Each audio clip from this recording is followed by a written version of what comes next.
Everyone once again welcome to engineering master online classes.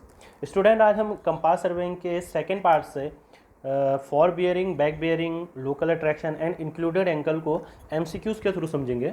आज के lecture में मैंने आप लोगों के लिए बीच बीच में कुछ ऐसे क्वेश्चन इन्वॉल्व किए हैं जो आपके कंपास सर्वेइंग को टॉपिक को समझने में बहुत ज़्यादा हेल्प करने वाले हैं। ठीक है, तो उन क्वेश्चनों को मैंने यहाँ पे DIY नाम दिया है, जिसका मतलब है आपका डू इट यूरसेल्फ। तो उन क्वेश्चनों को आप अपने तरीके से ट्राई करेंगे और जिसको तरीका मैं आपको पहले ही बता दूंगा। ठीक है, तो मेरी आप लोगों से रिक्वेस्ट है कि आप लोग इस वीडियो को पूरा देखें और साथ ही उन क्वेश्चनों का आंसर हमें कमेंट बॉक्स में दे दें, तो जिससे मैं आपका जो नेक्स्ट वीडियो बनाऊंगा उसमें उन्हीं क्वेश्चनों का मैं सॉल्यूशन भी आपको प्रोवाइड कराऊंगा। ठीक है, तो आप इस वीडियो को पूरा देखें और पार्ट 1 को भी आप जरूर देखें ताकि आपको कंपास सर्वेइंग के बेसिक्स को समझने में दिक्कत ना हो। ठीक है, तो स्टार्ट करते हैं कंपास सर्वेइंग का पार्ट 2। ठीक है, तो क्वेश्चन पहला है आपका, if the fore bearing of a line is 50 degree then it's back bearing is. ठीक है, किसी लाइन की फॉर बियरिंग दे रखी है आपको 50 डिग्री और आपसे उसकी बैक बियरिंग पूछिए।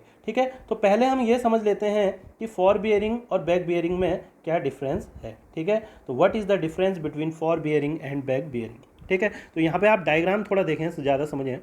लेट अस सपोज मैं यहाँ पे हूँ। ठीक है, ये मेरा स्टेशन ए है। ठीक है, मैं स्टेशन ए से बी की तरफ को मूव किया।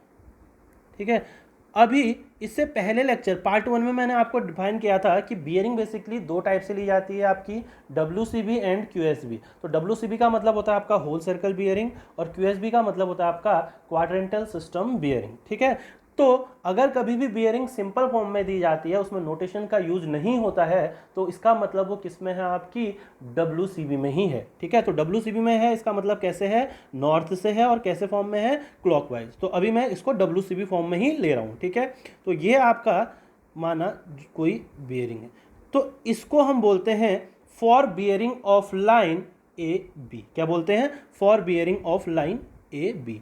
और इसी लाइन को अगर मैं स्टेशन बी से नॉर्थ से क्लॉकवाइज लेके चलूं तो इसको मैं बोलूंगा back bearing of line AB। क्या बोलूंगा, back bearing of line AB। Let us suppose मैं स्टेशन बी से सी की तरफ को बढ़ता। ठीक है, सी माना कहीं इधर होता। ठीक है, यह आपका स्टेशन सी हो गया।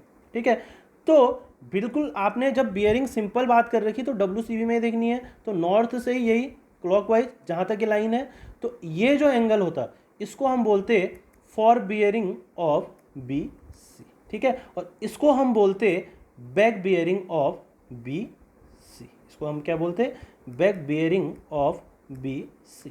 ठीक है, अब यहाँ पर थोड़ी समझने वाली बात क्या है, देखो फॉर बियरिंग ऑफ AB का मतलब क्या है। देखो फॉर का मतलब हमेशा क्या होता है, आगे से, है ना।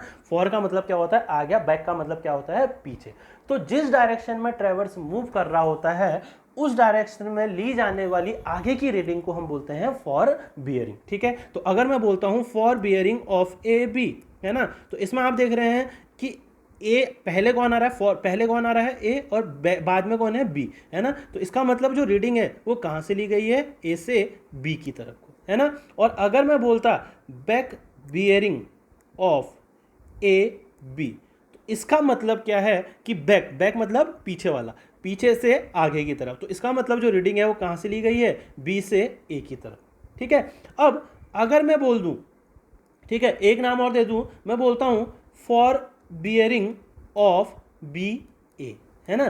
तो इसका मतलब क्या हुआ, देखो फॉर, फॉर का मतलब पहले, पहले कौन है आपका B और बाद में कौन है A। इसका मतलब जो रीडिंग है वो कहां से ली गई है, B से A की तरफ को। तो B से A की तरफ को ली जाने वाली रीडिंग को हमने क्या बोला, फॉर बियरिंग ऑफ BA, और B से A की तरफ को लिए जाने वाली रीडिंग को हमने और दूसरा नाम क्या बोला, बैक बियरिंग ऑफ AB। तो इस चीज में आपको कंफ्यूजन नहीं करना है कि फॉर का मतलब क्या है। जो भी आपका लिखा है A से B लिखा है तो इसका मतलब फॉर का मतलब रीडिंग A से B की तरफ लिखी गई है। और अगर बैक बियरिंग ऑफ AB बोल रहा तो बैक मतलब पीछे वाले से आगे की तरफ को। तो आपको बेसिकली इसमें ध्यान ये रखना है कि AB यूज हो रहा है, BC यूज हो रहा है, CB यूज हो रहा है, CD यूज हो रहा है या DC यूज हो रहा है। और आगे फॉर का मतलब पहले वाले से पीछे की तरफ, बैक का मतलब पीछे वाले से आगे की तरफ। ठीक है, अब ये तो बात होगी कि फॉर बियरिंग और बैक बियरिंग होती क्या है। ठीक है, अब इसको हम अगर किसी लाइन की हमको फॉर बियरिंग या बैक बियरिंग को निकालना है तो हम वो कैसे निकालेंगे, ठीक है। तो इसके लिए एक सिंपल फॉर्मूला है। अगर किसी लाइन की आपको फॉर बियरिंग पता है और आपको उसकी बैक बियरिंग निकालनी है तो आपके पास फॉर्मूला होता है कि फॉर बियरिंग बराबर, सॉरी बैक बियरिंग बराबर, ठीक है, यहाँ पर आप क्या निकाल रहे हैं, बैक बियरिंग निकाल रहे हैं, ठीक है। आपको क्या है, फॉर बियरिंग का पता है, ठीक। तो बैक बियरिंग हम कैसे निकालते हैं, back bearing equal to fore bearing plus minus 180, ठीक है। तो आप चाहे तो फॉर बियरिंग का फॉर्मूला भी बना सकते हैं, तो बात वही आनी है, ठीक है। तो यहाँ पर हम बैक बियरिंग किसी भी लाइन की कैसे निकाल सकते हैं कि फॉर बियरिंग प्लस माइनस 180, ठीक है। अब कब हम प्लस साइन यूज करेंगे और कब हम माइनस साइन यूज करेंगे, तो यहाँ पे पॉजिटिव साइन आप तब यूज करोगे जब फॉर बियरिंग आपकी क्या होगी, लेस देन 180। तो अगर आपकी फॉर बियरिंग 180 से कम होती है तो यहाँ पे आपने साइन यूज करना है पॉजिटिव। इसका मतलब बैक बियरिंग उस टाइम पे कैसे निकाल सकते हो आप, फॉर बियरिंग प्लस 180 करके। और नेगेटिव साइन आपने तब यूज करना है जब आपकी फॉर बियरिंग जो होगी वो क्या होगी, ग्रेटर देन 180। तो बस इतना सा कॉन्सेप्ट है जो आपने ध्यान रखना है। और आपको ये तो पता ही चल गया कि हम कैसे निकालते हैं फॉर बियरिंग और कैसे निकालते हैं बैक बियरिंग। अब क्वेश्चन की तरफ मूव करते हैं। तो क्वेश्चन है आपका, if the fore bearing of line is 50 degree, तो इसकी बैक बियरिंग क्या होगी। तो बैक बियरिंग क्या होगी, आपको सिंपल पता है, 50 डिग्री आपकी फॉर बियरिंग है। तो बैक बियरिंग निकालने के लिए इसका मतलब यहाँ पर जो फॉर बियरिंग है वो क्या है, 180 से कम है। तो बैक बियरिंग हम कैसे निकाल सकते हैं, सिंपल, बैक बियरिंग बराबर कैसे, फॉर बियरिंग कितनी है 50। अब यहाँ पर प्लस यूज करूंगा या माइनस, तो प्लस करना पड़ेगा क्योंकि यहाँ पे जो फॉर बियरिंग है वो 180 से क्या है, कम है। तो इसका आंसर आ जाएगा आपका 230 डिग्री, ठीक है। तो इस तरीके से आप इजीली फॉर बियरिंग से मदद से बैक बियरिंग को निकाल सकते हैं, ठीक है। तो नेक्स्ट क्वेश्चन की तरफ मूव करते हैं, जो है आपका, the fore bearing of a line is south 30 degree west. तो आपसे पूछ रहा कि इसकी बैक बियरिंग क्या होगी, ठीक है। तो आप क्वेश्चन हम देख लेते हैं। जो फॉर बियरिंग दी है वो कितनी दी है, साउथ 30 वेस्ट। तो कभी भी आप जब आप फॉर बियरिंग बैक बियरिंग का कॉन्सेप्ट समझ ही गए हैं तो आप सिंपल डायग्राम बनाएं और वहां से हम कुछ चीज़ कंक्लूड कर लेंगे, है ना। तो आपको दी है साउथ 30 डिग्री वेस्ट, है ना। तो आपसे पूछ रहा है कि इसकी बैक बियरिंग क्या होगी, और आपने ऑप्शन देखे होंगे, सारे के सारे जो ऑप्शन है वो आपके किस में है, क्वाड्रेंटल सिस्टम बियरिंग में ही है ना। तो आप देखें, तो आप डायग्राम बना लें। तो लेट अस सपोज ये है कोई, है ना। तो इसकी फॉर बियरिंग दे रखी है साउथ वेस्ट। तो साउथ वेस्ट का मतलब कौन सा क्वाड्रेंट हुआ, थर्ड क्वाड्रेंट। तो यहाँ ये आपका पहले लेक्चर में पूरा क्लियरिफाई कर रखा मैंने, है ना। तो ये आपका 30 डिग्री दिया। अब इसका जो बैक बियरिंग होगी वो आपकी क्यूएसबी में होगी, है ना। तो क्यूएसबी में होगी, तो क्यूएसबी में आपको पता है एंगल नॉर्थ या साउथ से कहीं से भी हो सकता है, जहाँ से नज़दीक पड़े, है ना। तो यहाँ से आपका नज़दीक पड़ रहा, तो यही चीज़ ये 30 है, तो ये भी आपकी क्या होगी 30, क्योंकि ये कैसे एंगल है, आपके अल्टरनेट एंगल है ना।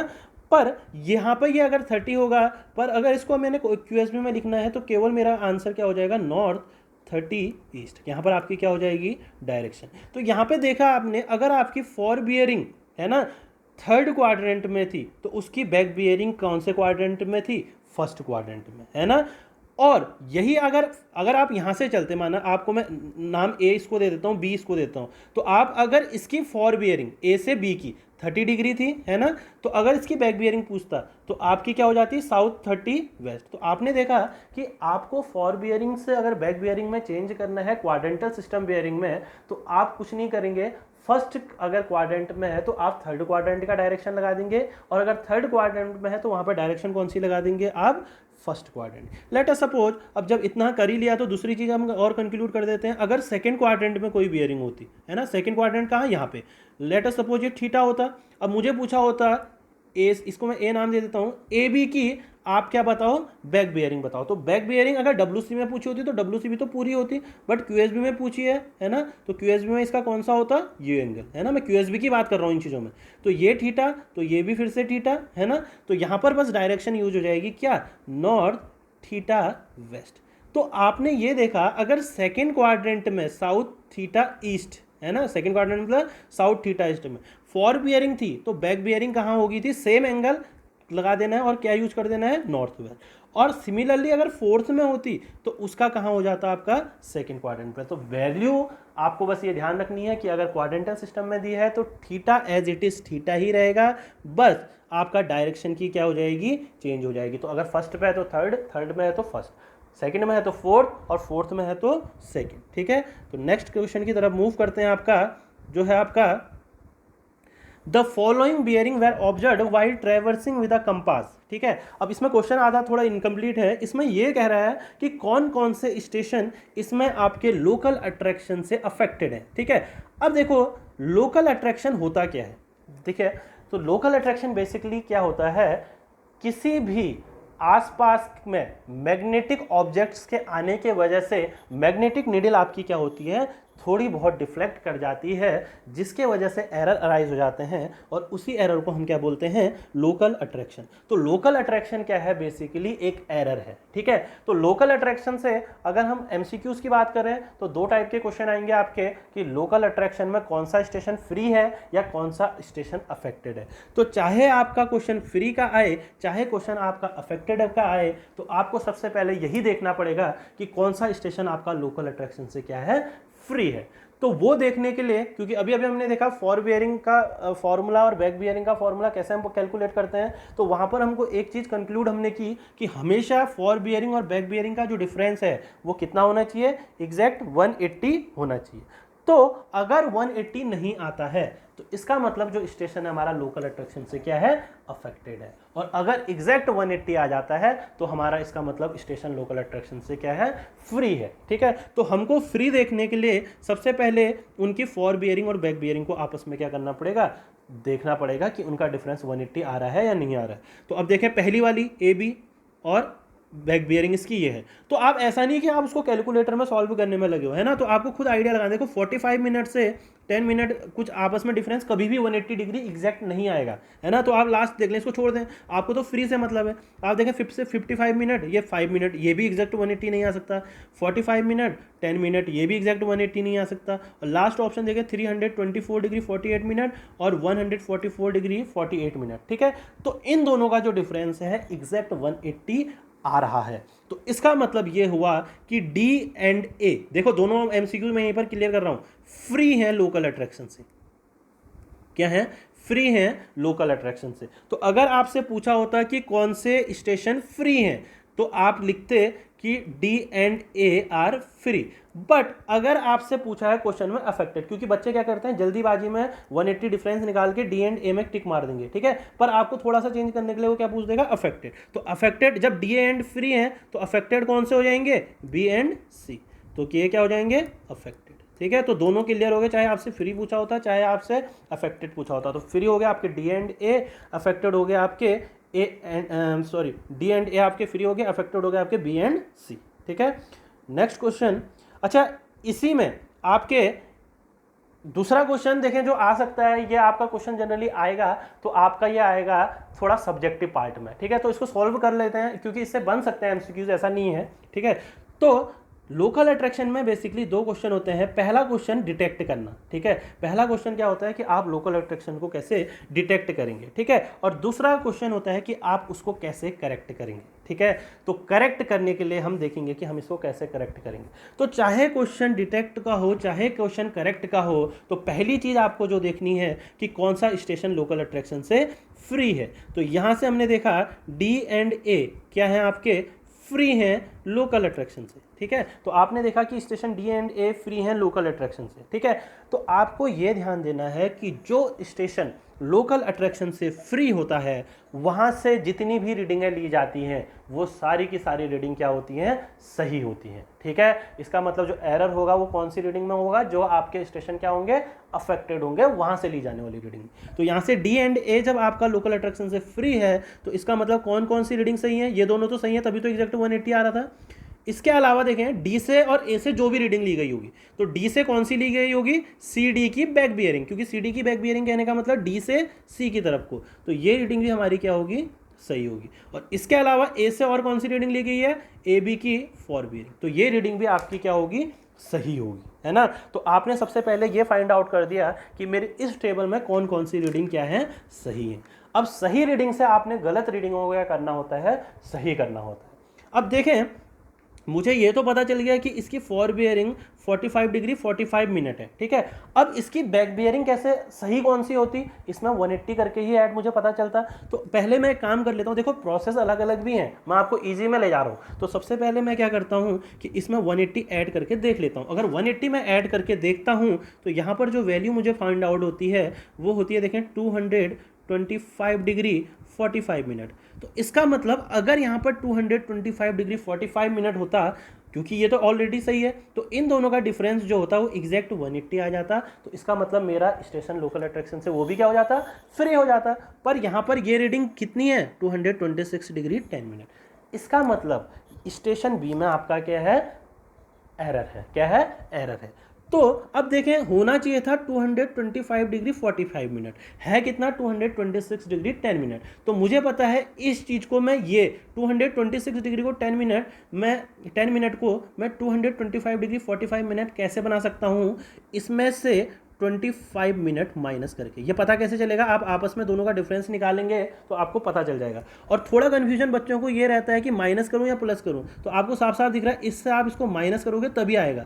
तो जो ये -25 मिनट आपने किया, इसको हम बोलते हैं करेक्शन। क्या बोलते हैं, करेक्शन। तो आपने देखा कि आपने स्टेशन बी पे क्या किया, करेक्शन अप्लाई किया, कितने का, 25 मिनट का। तो आपने जैसे ही 25 मिनट का करेक्शन अप्लाई किया तो आपकी रीडिंग कितनी हो जाएगी, 225 डिग्री 45 मिनट, जो आपकी सही हो जाएगी। हम पहले ही निकाल चुके हैं, है ना।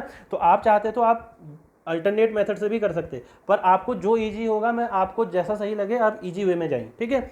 अब देखें, आपको साफ साफ पता चल रहा कि जो करेक्शन आपने अप्लाई किया है वो कहाँ पे किया है, स्टेशन बी पे किया है। तो इसका मतलब जहाँ जहाँ भी स्टेशन बी में से रीडिंग ली गई है वहाँ पर भी आपको सेम करेक्शन अप्लाई करना पड़ेगा। तो इसके अलावा जो आपने स्टेशन बी से रीडिंग ली गई है वो है fore bearing of B C, है ना। तो इसका मतलब सेम करेक्शन -25 मिनट का आपको यहाँ पे भी करना पड़ेगा, है ना। तो आपने जैसे ही यहाँ पर 25 मिनट का करेक्शन अप्लाई किया तो ये वैल्यू हो जाएगी आपकी 96 डिग्री 30 मिनट, ठीक है। अब ये सही होगी, जैसे ये सही थी ऐसे ही ये भी अब आपकी सही होगी। अब ये सही होगी तो इसके मदद से आपको इसको क्या करना है, करेक्ट करना है, ठीक है। अब आप इसको करेक्ट कैसे करोगे, वही आप देखोगे कि इसमें 180 ऐड करके कितना होना चाहिए। तो मैं काम करता हूँ, इसमें 180 ऐड कर देता हूँ। तो मुझे पता चला 180 ऐड करते ही ये होना चाहिए था 276 डिग्री 30 मिनट, जो इसकी क्या थी, करेक्टेड रीडिंग होनी चाहिए थी, है ना। पर है कितनी, 277 डिग्री 5 मिनट। तो इसमें मुझे क्या करना पड़ेगा, कुछ चीज़ माइनस करनी पड़ेगी, तभी मैं इसके बराबर पहुंच पाऊंगा। तो उसी को हम बोलते हैं करेक्शन, ठीक है। तो यहाँ पर आप देखोगे, इन दोनों को आप डिफरेंस लोगे तो आपको पता चलेगा कि आपको -35 मिनट का क्या करना पड़ेगा, करेक्शन अप्लाई करना पड़ेगा, ठीक है। अब आपने यहाँ पर 35 मिनट का अगर करेक्शन अप्लाई किया, इसका मतलब कहाँ पे किया, स्टेशन सी पे किया। तो स्टेशन सी से ली गई और रीडिंग पे भी आपको क्या करना पड़ेगा, सेम करेक्शन अप्लाई करना पड़ेगा। इसका मतलब दूसरा जो करेक्शन होगा आप कहाँ करोगे, सी डी की फॉर बियरिंग में। तो यहाँ पर भी आपने क्या किया, -35 मिनट का करेक्शन अप्लाई किया। तो मैं यहाँ पर लिख दे रहा हूँ, तो जो रीडिंग आपका करेक्शन अप्लाई करते ही आएगी वो होगी कितनी, 29 डिग्री 10 मिनट, ठीक है। अब ये आपकी करेक्ट होगी, है ना। अब आप देखेंगे इन दोनों का डिफरेंस, देखो क्योंकि ये मैं पहले ही छांट चुका हूँ कि आपकी ये करेक्ट थी, है ना, क्योंकि वो कहाँ से ली गई थी, स्टेशन डी से, और जो डी आपका था वो लोकल अट्रैक्शन से क्या था, फ्री था। तो आप इन दोनों का जब डिफरेंस करोगे 29 डिग्री 10 मिनट और 209 डिग्री 10 मिनट का, तो ऑटोमेटिकली 180 डिग्री आ जाएगा, है ना। तो ये आपका, ये भी आपका क्लियर हो जाएगा या वेरीफाई हो जाएगा कि आपकी रीडिंग जो आप कैलकुलेशन कर रहे हो वो सही है। और देखो इसी चीज़ को टेबल में लिखा रहता है, आपको साफ साफ पता है कि fore bearing, corrected fore bearing of A B, तो वही रही 45 डिग्री 45 मिनट, और इसकी कितनी होगी 225 डिग्री 45 मिनट। ऐसा भी पूछ सकता है आपसे एमसीक्यूज में कि corrected back bearing of A B बताओ, है ना। और ऐसे ही अगर मैं देखूं, इसकी करेक्टेड कितनी होगी 96 डिग्री 30 मिनट, और इसकी कितनी होगी 276 डिग्री 30 मिनट, और आपको पता है सी डी की कितनी होगी आपकी 29 डिग्री 10 मिनट, ठीक। और आपको ये भी पता है कि स्टेशन बी में आपने करेक्शन अप्लाई किया 25 मिनट का, और स्टेशन सी में कितना किया 35 मिनट का। तो यहीं पर से वो एमसीक्यूज को आपका और ज़्यादा तोड़ सकता है। तो इसी को वो बस क्या कर देते हैं, टेबुलर फॉर्म में दिखा देते हैं।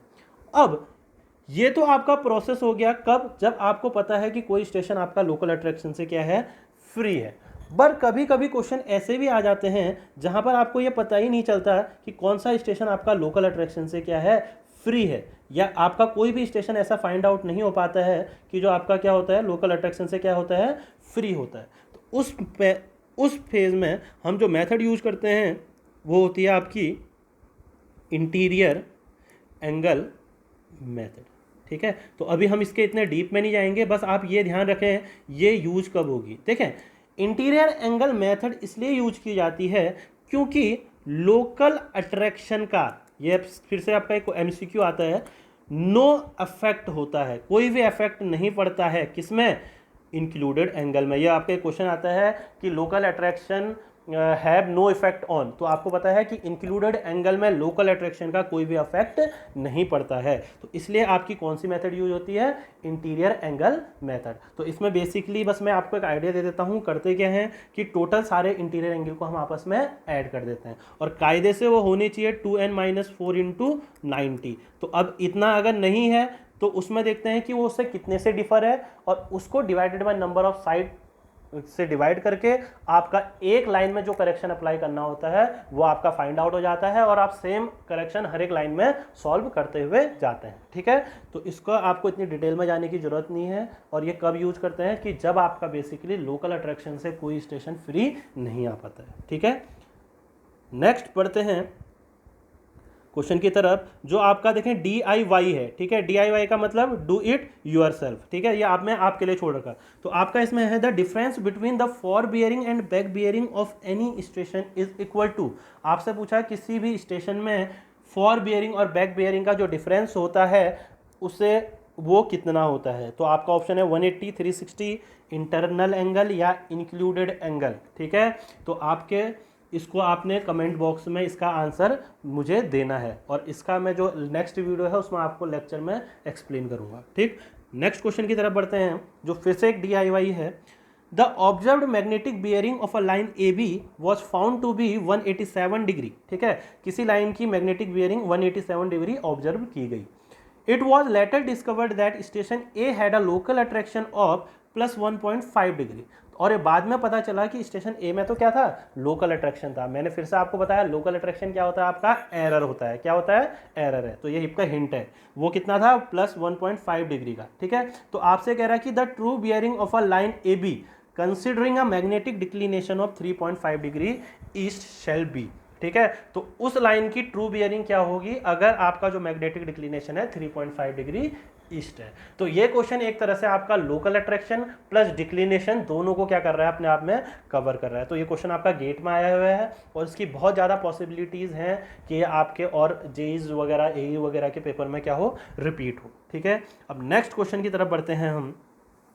The WCB of a line AB and BC are 30 degree 15 minute and 120 degree 30 minute. तो पूछ रहा what is the included angle. ठीक है, अब देखो इंक्लूडेड एंगल क्या होता है। ठीक है, तो इंक्लूडेड एंगल आपका interior as well as exterior angle कुछ भी हो सकता है।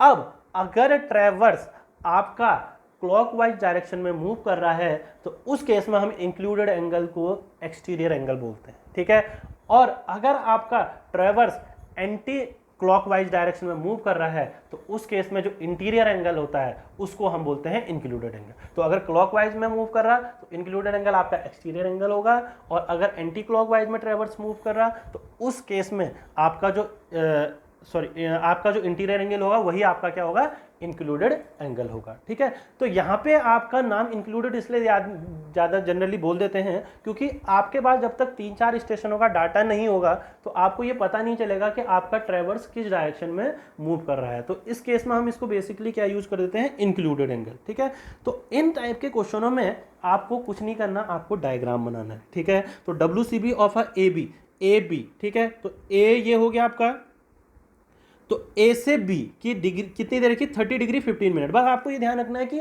30 डिग्री 15 मिनट होगा तो कहाँ बनेगा, 130 होगा तो कहाँ बनेगा, सेकंड क्वाड्रेंट, 230 होगा तो कहाँ बनेगा, थर्ड, और अगर 330 बोल दूँ तो कहाँ बनेगा, फोर्थ क्वाड्रेंट। बस इस चीज़ को आपने ध्यान रखना है। तो A से B की दे रखी है आपको 30 डिग्री 15 मिनट। इसका मतलब ये वाली जो बियरिंग है वो आपको कितनी दे रखी, 30 डिग्री 15 मिनट। ठीक है, और बी से सी, इसका मतलब जो रीडिंग है मैंने आपको पहली फॉर बियरिंग बैक बियरिंग में क्लियर कर दी। तो बी आपकी ये है, बी से सी कितनी दी है 120/30, तो 120/30 कहाँ बना आपका, यहाँ पे है ना।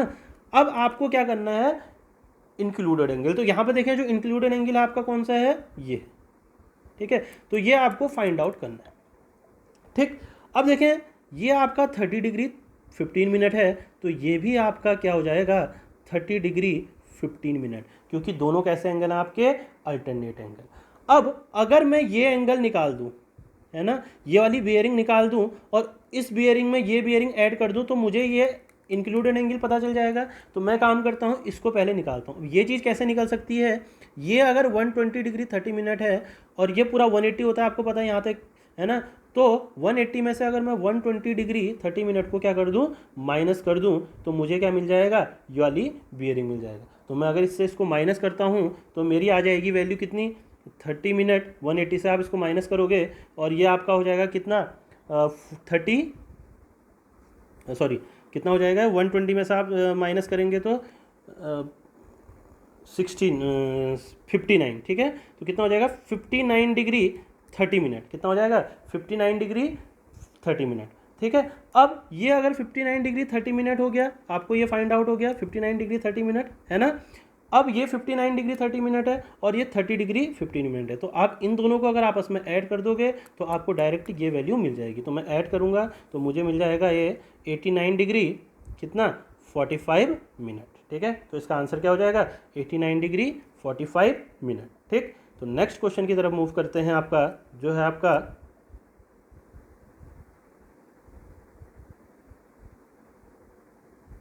ठीक है, नेक्स्ट क्वेश्चन भी आपका DIY है, that is that do it yourself, ठीक है। तो आपको क्वेश्चन मैं पढ़ देता हूँ। The bearing of a line AB is 152 degree 30 minute, ठीक है।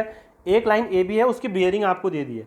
अब यहाँ पे क्या दिया है, एंगल ABC मेजर्ड क्लॉकवाइज, ठीक है। तो ABC जो एंगल है वो क्लॉकवाइज जब मेजर करा गया तो उसकी वैल्यू आपको दे रखी 124 डिग्री 28 मिनट। तो आपसे बोल रहा कि बियरिंग क्या होगी लाइन BC की। देखें अगर आप कॉन्सेप्ट समझ चुके हैं तो आपको वो कितना भी कंफ्यूज करने की कोशिश कर ले, आप एक बार थोड़ा सा डायग्राम चलाएं, थोड़ा सा पेन चलाएं, तो आपका आराम से क्वेश्चन सॉल्व हो जाएगा, ठीक है। तो यहाँ पे आपका क्वेश्चन, ये क्वेश्चन आपका IAS में आया हुआ है और इसके फिर से बहुत ज़्यादा चांसेस हैं कि आपका ये क्वेश्चन क्या हो, रिपीट होगा, ठीक है। नेक्स्ट क्वेश्चन की तरफ मूव करते हैं। Compute the angle between OP and OQ, ठीक है, आर 42 डिग्री एंड 330 डिग्री रेस्पेक्टिवली, ठीक है। अब कह रहा है then what is the value of included angle QOP, ठीक है। जो कंप्यूटेड एंगल है OP और OQ के बीच में वो आपको दे दिया है कितना 42 डिग्री एंड 330 डिग्री रेस्पेक्टिवली। आपसे क्या बोल रहा है कि आप इंक्लूडेड एंगल QOP क्या होगा ये बताएं। फिर से मैंने आपको बोल रहा आपको कोई फॉर्मूला याद रखने की जरूरत नहीं है, एक बार आप क्या करें डायग्राम में जाएं इसके, है ना। अब यहाँ पर आपको ये ध्यान रखना है नाम कैसे बोलना है, उसने O से P बोला है, ठीक है। तो मैं यहाँ पर एक ले लेता हूँ, इसको मैं नाम दे देता हूँ O, क्या दे देता हूँ O। अब देखो O से P, इसका मतलब जो रीडिंग ली गई है O से P की तरफ ली गई है, वो कितनी ली गई है 42।